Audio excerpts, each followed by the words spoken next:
जय गुरु जी। शुक्राना गुरु जी। अनंतम अनंतम शुक्राना गुरु का।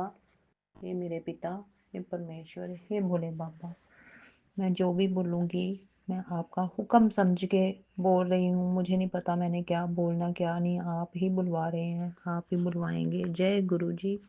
ओम नमः शिवाय। शिव जी सदा सहाय। ओम नमः शिवाय। गुरु जी सदा सहाय।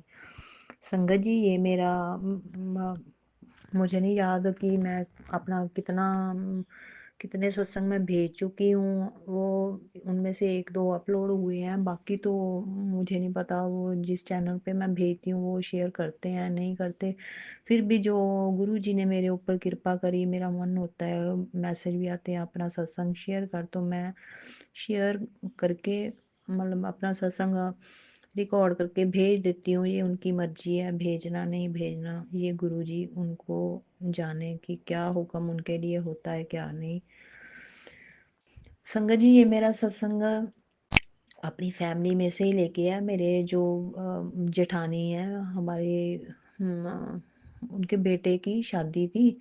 तो शादी वो उनके बच्चे अमेरिका में बेटा रहता है, जो वहाँ से आके उन्होंने शादी करनी थी। काफ़ी हाई फाई शादी थी वो। तो मुझे जब मेरी जेठानी घर में आए तो उन्होंने बोला कि ऐसे ऐसे जो सारे प्रोग्राम उन्होंने 8-10 दिन का प्रोग्राम बताया। वो हमारे से थोड़े ही वो हिमाचल उन्होंने जैसे घर डाला हुआ, हम इधर पंजाब में थे। तो उन्होंने सारे प्रोग्राम मुझे बोले कि 8-10 दिन का प्रोग्राम है और हर प्रोग्राम में तेरी प्रेजेंस चाहिए। तो चलो, घर की शादी वो तो वैसे भी जाना ही था। तो वो तो कार्ड दे के चले गए। और उन्होंने ऐसे सूट बताए कि आप मेहंदी को ये डालना, हल्दी को आजकल जो ट्रेंड चला हुआ है अलग अलग तरह के सूट। तो मैंने तो बोला हाँ दीदी अच्छा है, ठीक है, सब हो जाएगा। वो चले गए। तो संगत जी, अब 8-10 दिन का प्रोग्राम, इतने सूट सिलवाने, वो मुझे थोड़ा कुछ टेंशन भी होगी कि अब इतने ज़्यादा सूट कैसे सिलवाएंगे, कितना खर्चा होगा हस्बैंड का, बच्चों का। तो 8-10 दिन जैसे ही शादी को रह गए, बीच में मैं बीमार भी हो गई। तो मैं कुछ परचेज भी नहीं कर पा रही थी। फिर मैंने गुरुजी से मैंने बोला, गुरुजी मेरे पास तो कपड़े हैं नहीं। अब मेरे को पहली वाली जो शादी में 1 साल पहले भी हमारे शादी हुई थी, तो मैंने कहा गुरुजी अब वही डाल लूँगी चलो। मेरी आदत नहीं है जैसे अपने हस्बैंड अंकल को बोलना कि मुझे कुछ लेके दो। मैं एंड तक कोई भी प्रोग्राम हो मैं कभी नहीं बोलती। तो इन्होंने मेरे को, जैसे मैं मन में सोच रही हूँ कि गुरुजी वो कपड़े तो बड़े अच्छे अच्छे चाहिए, मैं क्या करूँ अब। तो चलो, फिर मैंने वो पहले वाले कपड़े ड्राई क्लीन के लिए निकाले। मैंने कहा चलो वो ही डाल लेंगे। तो संगत जी, एक दिन मैं और हस्बैंड ऐसे दोपहर के टाइम लेटे हुए थे, तो अचानक से कहते हैं चल तैयार हो जा, कपड़े लेने चलते हैं, तू अपने कपड़े ले ले। तो मैंने मना किया, मैंने कहा नहीं नहीं, वो मैंने निकाले हुए हैं वही डाल लेंगे, एक ही बार मैंने डाले हुए हैं। तो वो कहते अब अभी अभी मेरा मन है, तू उठ जा। तो मेरा बेटा भी आया, बोलता मम्मा आप तैयार हो जाओ, हम चलते हैं, आप ले लो जो भी लेना है। तो संगत जी, हम लोग मैं फटाफट तैयार हुई, हम चल पड़े। जैसे ही तो रास्ते में हमारी गाड़ी के आगे एक गाड़ी जा रही है। मैं मन में सोच रही हूँ कि गुरुजी वाह, ये तो एकदम तैयार हो गए, मैंने तो सोचा नहीं था मैं कपड़े खरीदूंगी। तो मेरी हमारी गाड़ी के आगे गुरुजी नाम की एक गाड़ी चली हुई है, वो जहाँ मेरी आंखों से वो मतलब हटी गाड़ी, तो वहीं हमारी गाड़ी रुक गई। और जिस वो कपड़ों वाली शॉप ही थी, तो हमने वहां से कपड़े खरीदे। बहुत अच्छे ड्रेसेस मेरे को इन्होंने लेके दी। तो जो मेरे को सैंडल चप्पल जो जो चाहिए था वो सब कुछ मेरे को मिला। और हस्बैंड ने, बेटे ने, सब ने, हमने बड़ी अच्छी शॉपिंग करी। तो फिर हम घर में वापस आ गए। तो एक ड्रेस मेरी ना, येलो कलर की ड्रेस, वो रह गई। तो मैंने कहा, मैं फिर शादी को जैसे 2-4 दिन अभी पड़े थे, मैंने कहा गुरुजी अभी तो मतलब येलो ड्रेस तो मैंने ली ही नहीं है। वो जागो के दिन उन्होंने बोला डालने को, तो जागो को अब 2-3 दिन रह गए हैं, तो मैं क्या करूं। फिर मैं जैसे ही ना गुरुजी की मतलब हाँ, फोन में जैसे आते हैं गुरुजी की स्वरूप, तो उन्होंने ड्रेस डाली होती येलो कलर की अलग अलग। तो मैंने मन में हंसना, मैंने कहा गुरुजी एक एक दिन के लिए तो मेरे को ड्रेस चाहिए, आप ही ले दो, आइए दे दो, अपनी वाली दे दो, यही डाल लूं। आपने तो इतने अच्छे डाले होते हैं।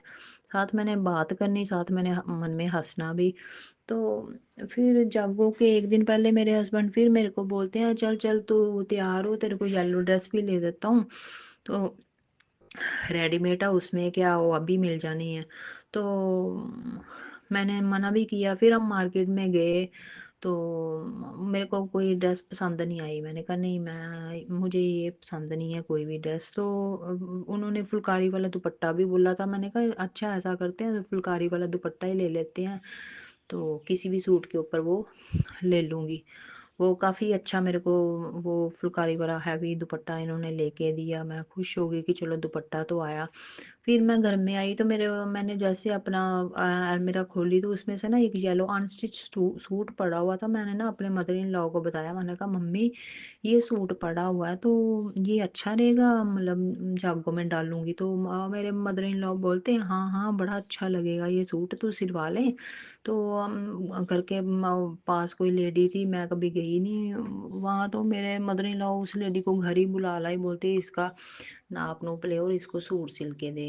तो अब वो उसने शाम को जैसे मैंने सूट दिया, नेक्स्ट डे उसने मेरे को सूट भी सिल के दे दिया। और मेरे पास एक रेड स्कर्ट पड़ी थी, मैंने उसके साथ पूरा उसका मैच बना लिया, और इतनी अच्छी मेरी वो ड्रेस बन गई संगत जी। और मैं खुश हो गई कि देखो गुरुजी ने ये भी अरेंजमेंट कर दिया। और फिर मैं सोचूं गुरुजी, मेरी बेटी तो बाहर पढ़ती है, मेरा तैयार भी कैसे होना है, मेरे को अच्छे से अब सारी ड्रेसेस इतनी अच्छी हो गई हैं, तो मैंने तैयार मतलब मेरे को होने का पता नहीं चलता अब। तो संगत जी 3 दिन मैं रेगुलर जो लास्ट मेरे फंक्शन थे, शगुन शगुन था, और मैरिज वाले दिन की और जागो वाले दिन की, 3 दिन के लिए मेरे हस्बैंड अंकल ने मेरे को ब्यूटिशियन ही बुक कर दी कि मैं तेरे को वहाँ छोड़ आया करूँगा, और तुम तैयार होके सीधे हम तेरे को गाड़ी में ले चलेंगे। वो 3 दिन के लिए संगत जी मुझे नहीं पता, सब अरेंजमेंट गुरुजी खुद करवा रहे थे। जबकि मैंने तो सोचा ही नहीं था कि मैं ऐसे मतलब शादी में जाऊंगी पुराने, मैं 1 साल पहले के कपड़ों में सोच रखा था कि मैं यही ड्रेस जो अच्छी हैं वो भी, तो मैं वही डाल के अपना टाइम निकाल लूँगी कि। तो ये सिर्फ गुरुजी की, मैं गुरुजी के आगे बहुत बहुत शुक्राना करती हूँ कि गुरुजी हमारी सुनते हैं। और मैं जैसे ड्रेस डाल के गई, सब मेरे को देख रहे थे कि ये इतनी अच्छी इसने ड्रेसेस डाली हुई हैं, जबकि मेरे को तो होप नहीं थी ऐसी। तो ये सब गुरुजी की ही कृपा है। बहुत बहुत शुक्राना है गुरुजी का, बहुत बहुत शुक्राना। जय गुरुजी, शुक्राना गुरुजी। मेरा एक और छोटा सा सत्संग कि अभी 2 दिन पहले हम मार्केट गए, तो हमने जैसे चांप वगैरह खाया। मेरे हस्बैंड अंकल बोलते कुछ खाना तो खा ले, तो मेरे को वही आजकल मोमोज चांप वगैरह यही पसंद है। तो मैंने कहा मुझे मोमोज खाने हैं, वो खाए, चांप हमने पैक करवाई। फिर रास्ते में कहते और तो नहीं कुछ खाना, मैंने कहा नहीं मेरा गोलगप्पे खाने का बड़ा मन है। तो ये कहते वो तो निकल गया अब, चलो रास्ते में देखते हैं। जैसे संगत जी रास्ते में बीकानेर वाली की शॉप, वहाँ बाहर गोलगप्पे लगे होते हैं, तो इन्होंने गाड़ी रोकी, बोलते ये ले खा ले। तो हम गोलगप्पे खा रहे हैं, तो बाहर जो भैये उन्होंने लगाए होते हैं गोलगप्पे, वो हमने बोला कि खा रहे थे, तो मेरे हस्बैंड अंकल बोलते कि बस कर अब, बहुत खा लिए। तो वो कहता कोई बात नहीं सर, आप खाओ जितने मर्जी हैं। तो ये बोलते कि नहीं मतलब जो 60 रुपए की तो उन्होंने बोला है, तो इससे पूछ लो खाने हैं। तो वो बोलते कि नहीं नहीं आप जितने मर्जी खाओ, मैं खिलवा रहा हूँ आपको। तो मैं हंस पड़ी। तो फिर वो लड़का जो दे रहा था वो कहता हाँ मतलब और तो नहीं चाहिए। मैंने कहा नहीं नहीं बस हमने मतलब 12 15 15 शायद गोलगप्पे खा लिए। तो संगत जी जैसे हम अंदर पर्ची ये कटवाने गए हैं, जो आजकल वो सिस्टम चला हुआ है, थंब वाला क्या बोलते मुझे याद नहीं आ रहा।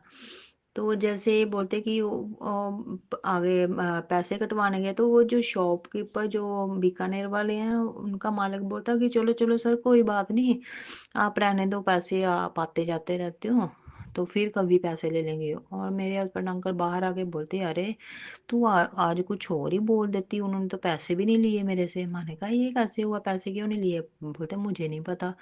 तो ये भी गुरुजी की ही कृपा है। देखो हम लोग कई बार हमारे काम नहीं होते, हम गुरुजी के आके रोते धोते हैं कि गुरुजी आप हमारी सुनते नहीं हो।